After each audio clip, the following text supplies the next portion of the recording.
My name is Katie Durkin with the Washington Federation of State Employees. Wanted to just give a couple details on why we asked to bring this bill forward with Representative Fossey.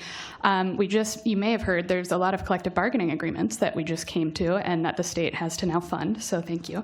But as a part of that process, when our Department of Corrections members were sitting at our general government contract table, before we came to a tentative agreement with the state, the Department of Corrections workers actually voted to go to interest arbitration for their portions of the contract. So this same contract, separate timeline situation, it's just a little confusing and a little unnecessary.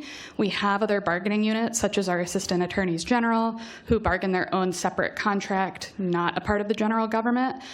So we're not really doing anything new. We're just helping our folks that do great public safety work every day to make sure that their bargaining process flows a little smoother for everyone involved. So thank you very much. So just to clarify, it's the members who, the Department of Corrections employees who have interest arb rights, making sure that they don't have to go through PERC.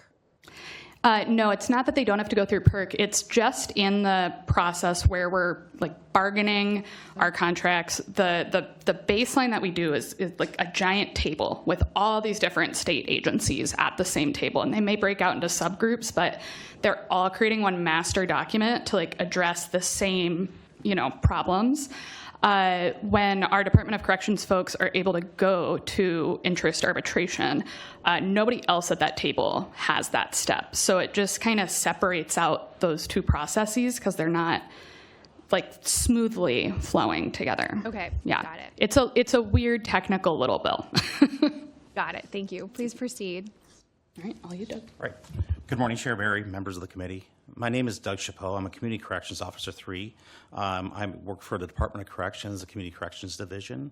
I work up in Everett. I'm also a resident of the 21st Legislative District, where I'm here today to testify in the capacity as a WISC member. Also as a member of WISC, I'm a shop steward. I was on the supplemental bargaining team.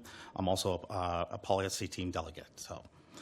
When the legislature voted to give DOC interest arbitration rights, you recognize that we do difficult, unique, and essential work. Mm-hmm. In the community corrections, we are both public safety officers and support system. There are around 18,000 people in community custody here in Washington. Our CCOs are one of the ones who make sure they have things like housing, jobs, programs for mental health and substance use if they need it. We also are the law enforcement branch of it. We end up in dangerous situations that help keep our public safe. Our job is unique and has a lot to consider, and it's a lot. This is why we are granted arbitration. When we go to the bargaining table, this bill would help us to best represent our work and what we need from DOC and the state, without having to disrupt the timeline for our siblings and general government. The most recent years are leaving our bargaining table and going to arbitration gave us a lot of wins, such as a 4% COLA, and with us being on the bargaining team this year, we actually made forward progress as community corrections officers and be able to move up in pay with going to another further steps. Bargaining is a lot of work for any union member and giving us the best possible scenario to bargain and help support workers. This seems small bill, but it makes enough of a difference for us at DOC that I came down here today. Thank you, Representative Fossey, for being a champion for our union siblings, and thank you, Labor Committee, for hearing the bill. Thank you.